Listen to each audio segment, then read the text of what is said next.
الرحيم.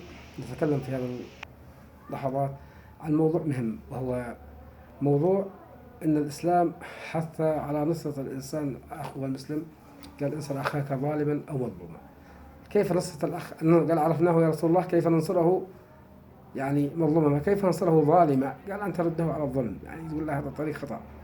الشيء الثاني هو كيف تنقذ أخاك عندما تنصره وتقوم بجانبه. في هذه الحالة تكون قد قمت بواجب الأخوة نحوه.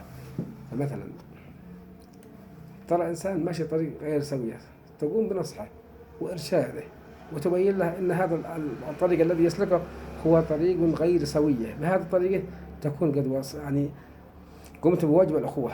فالإسلام أوصى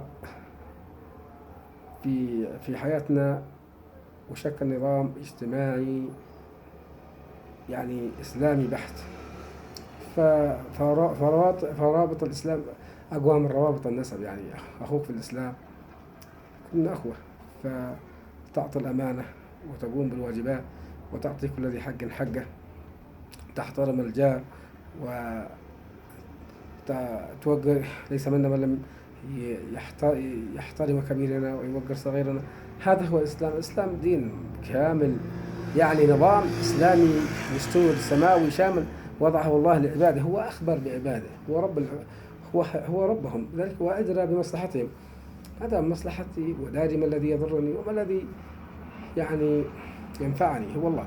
نحن نعرف أن الإسلام أمر أن ينقذ الإنسان أخاه. فعندما ترى أخوك يغرق عليك أن تمد يدك إليه لإنقاذه، فإذا لم تفعل فأنت لم تقوم بواجبك نحو أخوك. أما الشيء الثاني، نحن معنا درس يا حبيبي. أما الشيء الثاني يتكلم عن موضوع، يقول الشاعر إذا شاع الحريق ببيت جار فبيتك قد يصير إلى السعير، ومن يخذل أخاه لدى الرزايا يظل على الزمان بلا نصير. نسأل الله الستر والسلامة والمعافاة الدائمة في الدنيا والآخرة. والسلام عليكم ورحمة الله وبركاته. خلاص.